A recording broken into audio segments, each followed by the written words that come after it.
Welcome to our Sayali fashion designer channel आणि मी आहे सायली. तर तुम्हा सर्वांचं आपल्या आजच्या नवीन अशा छानशा व्हिडिओमध्ये मी मनापासून खूप खूप स्वागत करते. तर कसे आहात तुम्ही? नक्कीच मस्त आणि मजेत असणार आहात. आणि आज मी तुमच्यासोबत खरं तर खूप छान आणि रिक्वेस्टेड व्हिडिओ शेअर करणार आहे. तो म्हणजे काय? तर बघा, आता सध्या स्ट्रेट पॅन्ट म्हणा किंवा प्लाझो पॅन्ट म्हणा, त्याचं खूप म्हणजे खूप ट्रेंड चालू आहे आणि बऱ्याचशा कमेंट्स सुद्धा येत असतात की प्लाझो पॅन्टची कटिंग स्टिचिंग शेअर कर, प्लाझो पॅन्टची कटिंग स्टिचिंग सगळ्या साईजनुसार सांग. तर हो, आज मी तुमच्यासोबत फायनली जी काही आपली प्लाझो पॅन्ट असते तर त्याची स्टिचिंग शेअर करणार आहे.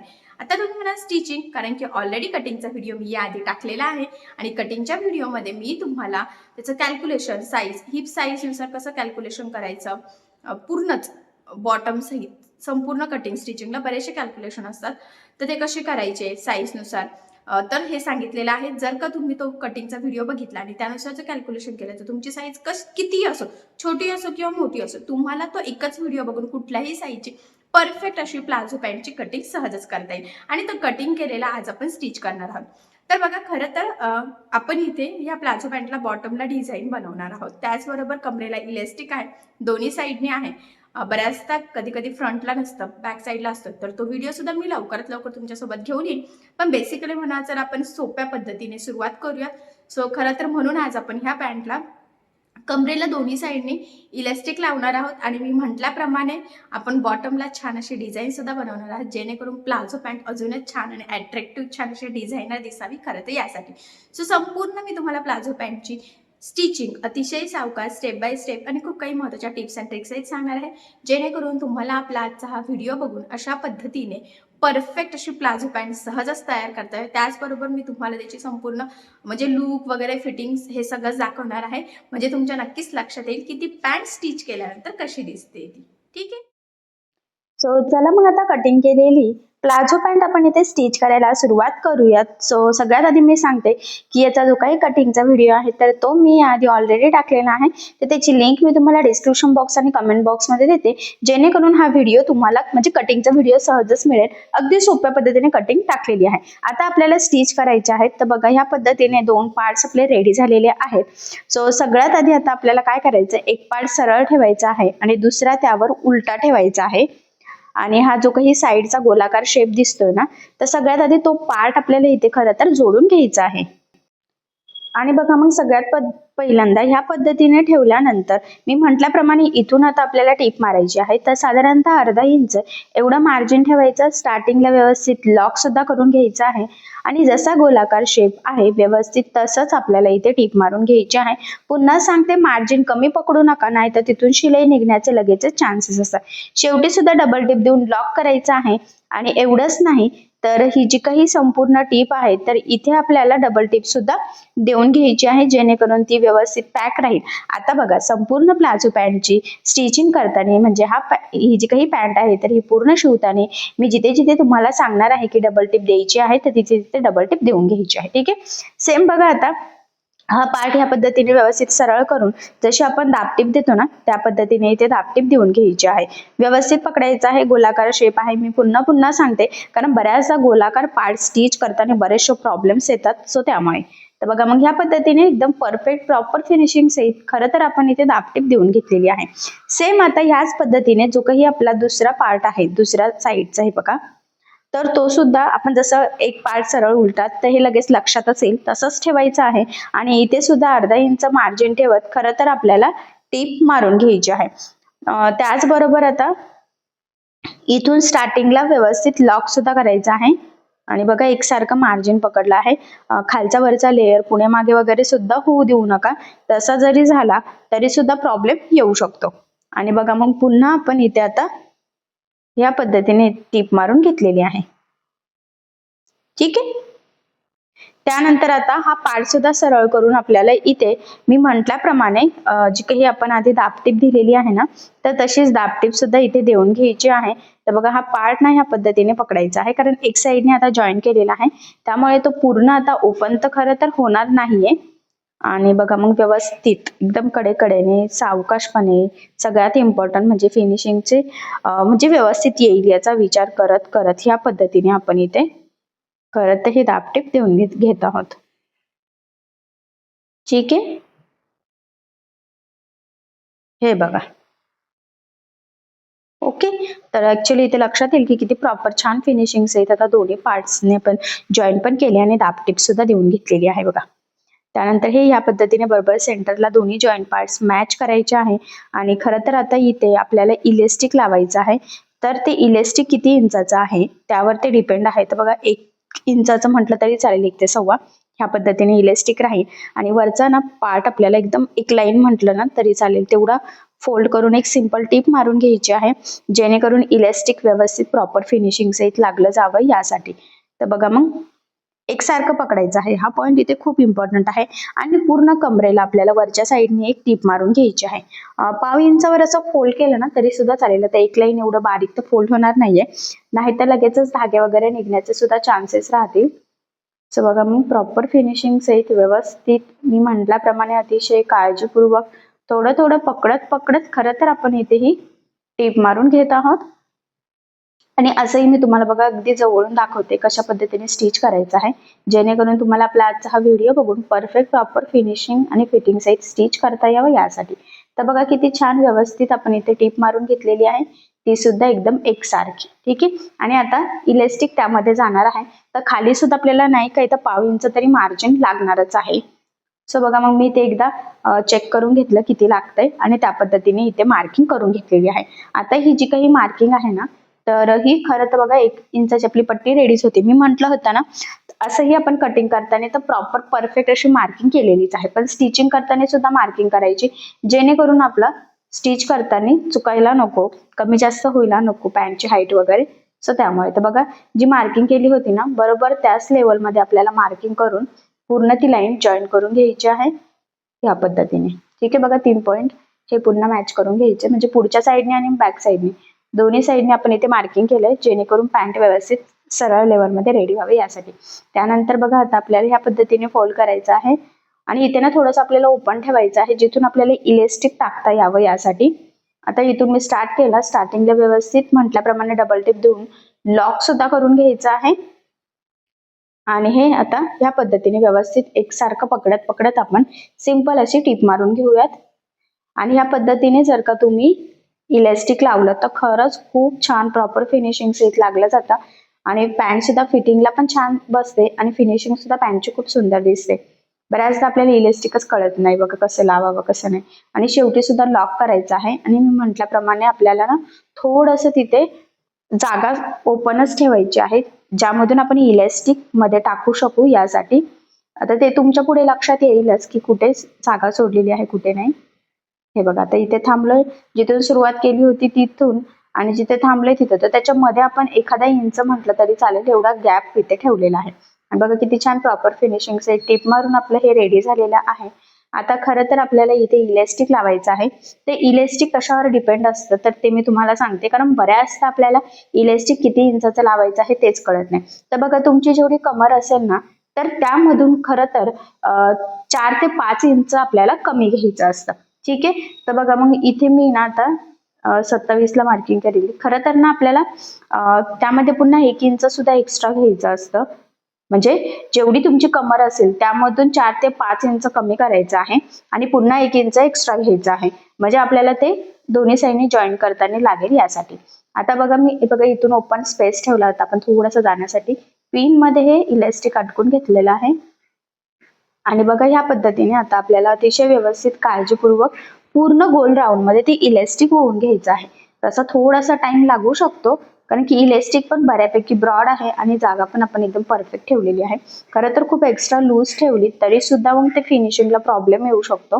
सो त्यामुळे मग आपण व्यवस्थित आपल्याला जेवढं लागणार आहे आणि फिनिशिंग फिटिंगचा विचार करतच आपण त्याच पद्धतीने इथे वरती ही जी काही स्पेस रेडी करून घेतलेली आहे इलेस्टिक टाकण्यासाठी तर ती प्रॉपरच घेतलेली आहे, म्हणजे आपले इलेस्टिक पण उलट वगैरे पडायला नको. जर का तिथे खूपच एक्स्ट्रा आपण घेतलं तर तिथून ते कमी पडेल, म्हणजे उलट वगैरे पडू शकतं. खरं तर तसं होऊ नये यासाठी.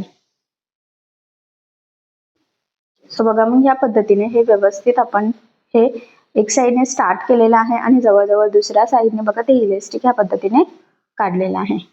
आणि अशी सेफ्टी पिन यूज करायची जेणेकरून आपल्याला इलेस्टिक लवकर परफेक्ट होऊन पण जातं. दुसरं कुठलीही शार्प गोष्ट जर का यूज केली तर बऱ्याच तिथून ते फाटण्याचे वगैरे चान्सेस असतात. सो त्यामुळे आता हे इलेस्टिक व्यवस्थित सेट करून घ्यायचं आहे. म्हणजे जे जास्त बाहेर दिसतंय ते तर तेवढं बाहेर नकोय, व्यवस्थित आपल्याला बसवायचं आहे बघा. सगळ्या साईडने व्यवस्थित गॅप ठेवत.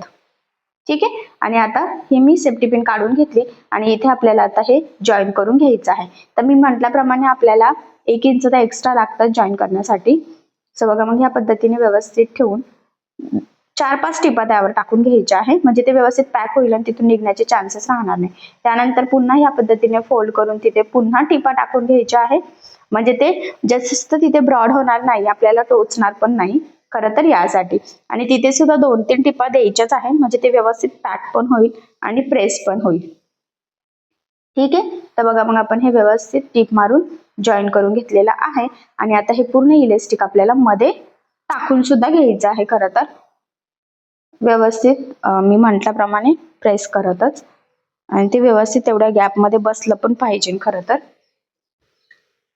हे बघा मी अजून एक टिप मारते. ते पॅक होणं तितकंच गरजेचं आहे, कारण ते जर लूज राहिलं आणि ते जर निघलं तर मग पुन्हा आपले भरपूर सारे कामं वाढू शकतात. त्यामुळे आधीच ते व्यवस्थित पॅक करून घ्यायचं. हे बघा मी मध्ये व्यवस्थित ते सेट करून घेतलेलं आहे.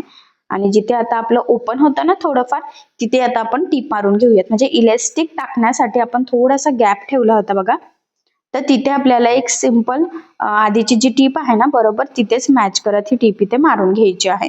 तर हा पॉईंट सुद्धा खूप इम्पॉर्टंट आहे. तर ते तसंच ओपन सोडू नका. हे बघा थोडंसंच होतं, जास्त नव्हतं, पण ते टीप मारून पॅक करून घेतलं. त्यानंतर आता पुन्हा इलेस्टिक सगळीकडे व्यवस्थित सेट करून घ्यायचं आहे. आणि आता आपल्याला ना खरं तर इलेस्टिकला एक मध्ये टीप मारून घ्यायची आहे. आता ती टीप कशी मारायची हे सुद्धा तितकंच इम्पॉर्टंट आहे. बऱ्याचदा आपल्याला ही टीप व्यवस्थित येत नाही, फक्त एकसारखं कपडा सगळीकडेच राहील ह्या पद्धतीने सेट करायचं आहे. आणि बघा मग ते इथे मी ठेवलेलं आहे.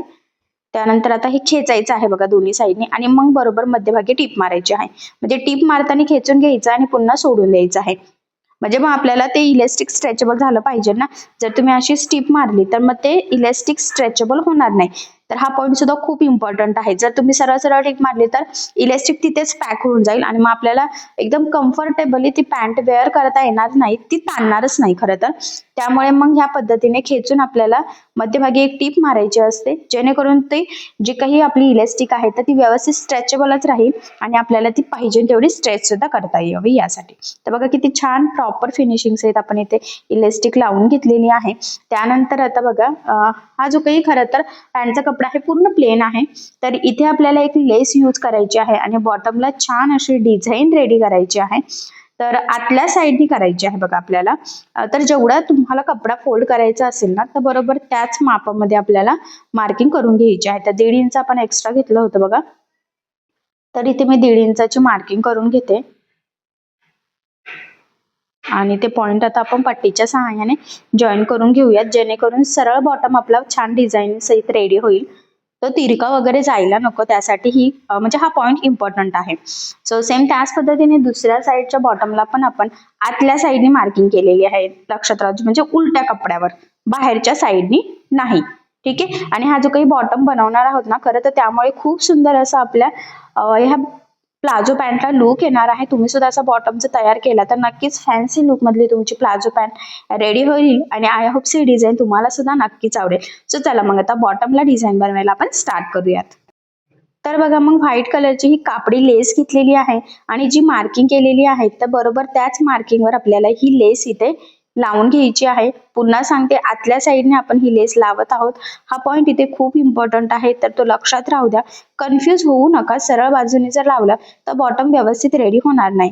आणि 1.5 इंचाची मार्किंग केलेली आहे. तुम्ही 1 इंच जर का कटिंग करताना एक्स्ट्रा घेतलेलं असेल तर 1 इंचाची मार्किंग केली तरी सुद्धा चालेल. एक्स्ट्राचं मी इथे लेस कट करून घेतलेले आहे.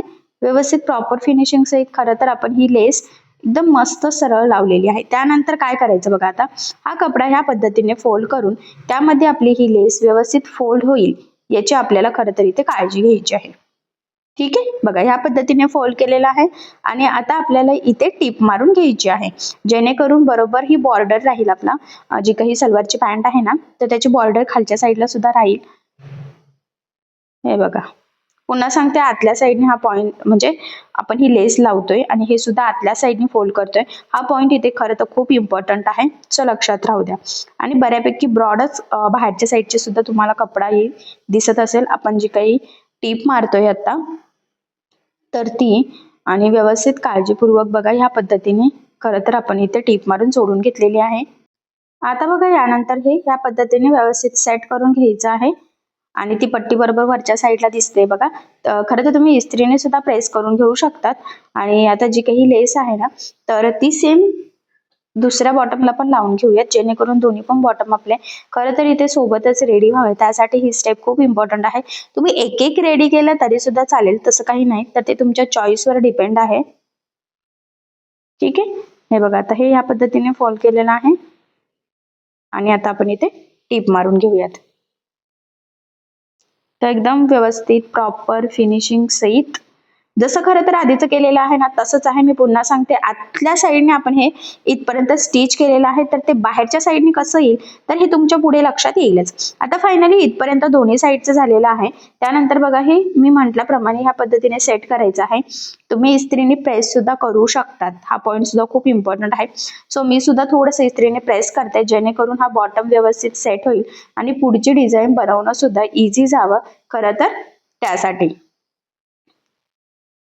बघा सरळ करून ते प्रेस करायचं आहे. बघा सरळ करायचं आहे. ती पट्टी बरोबर वरच्या साईडला येते आणि जी काही लेस आहे ना तर ती आपली खालच्या साईडला जाते. तर हे फक्त थोडंसं किंचित कन्फ्युजन होऊ शकतं तुमचं, पण जर नीट लक्ष देऊन व्हिडिओ बघितला तर नक्कीच कन्फ्युजन होणार नाही आणि प्रॉपर फिनिशिंग सहित तुम्हाला सुद्धा असा बॉटम रेडी करता येईल. आता बघा इथपर्यंत लक्षात आलेलंच असणार आहे. त्यानंतर काय करायचं आहे, आता ही जी काही लेस आहे ना तर इथे या पद्धतीने लावायची आहे. म्हणजे जी काही आपली पट्टी होती बघा, तर बरोबर ती स्टिच करताना त्यामध्ये आपल्याला ही लेस आतमध्ये टाकून व्यवस्थित स्टिच करून लावून घ्यायची आहे. आणि खरं तर बघा तुमच्या इथे लक्षात येईल की किती सोपी पद्धत आहे आणि किती छान असा बॉटम पण खरं तर इथे रेडी होतोय. आणि अशा बॉटममुळे नक्कीच आपली प्लाझो पॅन्ट खूप सुंदर दिसेल. असा बॉटम तुम्ही स्ट्रेट पॅन्टला सुद्धा रेडी करू शकतात, काहीही प्रॉब्लेम नाही. फक्त कटिंग करताना तेवढं 1.5 इंच एक्स्ट्रा घ्यायचं उंचीमध्ये खालच्या साईडला. ठीक आहे, तर बघा मग सेम त्याच पद्धतीने आता आपण दुसऱ्या साईडला सुद्धा ती जी काही लेस आहे ना तर ती व्यवस्थित टाकून घेऊयात. मी पुन्हा सांगते, पद्धत खूप सोपी आहे. थोडंसं कॉम्प्लिकेटेड वाटत असेल तुम्हाला, पण सगळ्यात आधी आपण जे काही स्टिच केलं होतं तर ते आतल्या साईडने केलं होतं आणि ते ऑटोमॅटिक सरळ केलं की ती पट्टी वरच्या साईडने फोल्ड करण्याच्या वेळेस आपल्याला पुन्हा ती लेस त्यामध्ये टाकून इथे टिप मारून घ्यायची आहे. म्हणजे बरोबर 2 लेअर मध्ये ती लेस पण टाकली जाते आणि खरं तर ना बॉर्डर पण खूप छान अशी रेडी होते. हे बघा, ठीक आहे, तर बघा किती छान प्रॉपर फिनिशिंग सहित खरं तर आपली ही बॉर्डर इथे रेडी झालेली आहे. आणि ह्या छानशा बॉटमच्या डिझाईनमुळे खरं तर आपल्या ह्या प्लाझो पॅन्टला अजूनच सुंदर असं लुक येणार आहे. सो चला इथपर्यंत स्टिच झाला. आता आपण ही जी काही पॅन्ट आहे तर ती उलटी करूयात आणि कडेने 1 इंच एवढं मार्जिन ठेवत आता आपण हे जोडून घेऊयात. स्टार्टिंगला व्यवस्थित मी खरं तर लॉक केलेलं आहे आणि एकसारखं मार्जिन मेंटेन ठेवतच आपल्याला हे जॉईन करायचं आहे. बघा सोपं आहे. आता आपली पॅन्ट इथे खरं तर रेडी पण झालेली आहे, तुमच्या लक्षात येतच असेल. हे बघा, आणि इथे परत शेवटी डबल टिप देऊन लॉक करायचं आहे. तुम्हाला जर यावर डबल टिप पूर्ण द्यायची असेल तर तुम्ही देऊ शकता, पण सध्या काही मी लगेच देत नाही, कारण मला तरी तसं लगेच गरज वाटत नाहीये. आणि आता ती पॅन्ट आपण सरळ करून घेऊयात. आणि फायनली इथे तुम्ही बघू शकता किती छान प्रॉपर फिनिशिंग सहित आपली ही प्लाझोची पॅन्ट इथे कम्प्लीट स्टिच करून झालेली आहे, ते सुद्धा एकदम छान अशा डिझायनर बॉटम सहित. सो बघा मग इलेस्टिक वगैरे सगळंच एकदम परफेक्ट लागलं गेलेलं आहे. खरं तर पॅन्टची फिनिशिंग सुद्धा खूप सुंदर आलेली आहे, म्हणजे बघितल्यावरच लक्षात येते. त्याचबरोबर मी म्हटल्याप्रमाणे हा जो काही बॉटम आहे तर यामुळे आपली पॅन्ट अजूनच अट्रॅक्टिव्ह दिसते आणि नक्कीच खूप सुंदर दिसते. सो अशा पद्धतीचं असं पॅटर्नचं बॉटम तुम्ही सुद्धा नक्की ट्राय करून बघा, म्हणजे नक्कीच तुमची पॅन्ट सुद्धा खूप छान दिसेल. आणि आय होप सो अशा बॉटम मध्ये जर का तुम्ही कस्टमरची प्लाझो पॅन्ट स्टिच केली तर कस्टमर सुद्धा खरंच खूप हॅप्पी होईल. सो नक्कीच अशी डिझाईन तुम्ही ट्राय करून बघा. ठीक आहे, तर बघा मग आज मी तुम्हाला संपूर्ण स्टिचिंग अतिशय सावकाश स्टेप बाय स्टेप आणि खूप काही महत्त्वाच्या टिप्स अँड ट्रिक्सही सांगितलेल्या आहे. त्याचबरोबर खूप काही कॅल्क्युलेशन सांगितलेले आहे. एवढंच नाही तर फिनिशिंगसाठी खूप काही महत्त्वाच्या टिप्स अँड ट्रिक्स सुद्धा सांगितलेल्या आहे. सो ह्या स्टेप बाय स्टेप तुम्ही नक्कीच स्टिच करून बघा, नक्कीच कटिंग करून बघा, तुम्हाला नक्कीच जमेल. पण जर तुम्हाला या व्यतिरिक्त काही प्रश्न पडत असतील किंवा काही स्टिचिंग कटिंग करताना प्रॉब्लेम येत असेल तर मला कमेंट करून नक्कीच कळवा. मी तुमच्या प्रश्नाचे उत्तर देण्याचा नक्कीच प्रयत्न करेन. ठीक आहे. सो चला मग आता आपण आपला आजचा व्हिडिओ इथेच थांबूयात आणि तुम्हाला आपला आजचा व्हिडिओ कसा वाटला हे मला कमेंट करून नक्की कळवा. त्याचबरोबर आपला व्हिडिओ आवडला असेल तर व्हिडिओला लाईक करायला विसरू नका आणि असेच नवनवीन छानसे व्हिडिओज बघण्यासाठी आपल्या सायली फॅशन डिझायनर या चॅनलला लाईक करा, शेअर करा आणि सबस्क्राईब करायला विसरू नका. ठीक आहे. सो चला मग भेटूया पुन्हा नवीन अशा छानशा व्हिडिओमध्ये. तोपर्यंत टेक केअर, काळजी घ्या आणि आपला आजचा व्हिडिओ शेवटपर्यंत पूर्ण बघितल्याबद्दल thank you so much. Bye bye.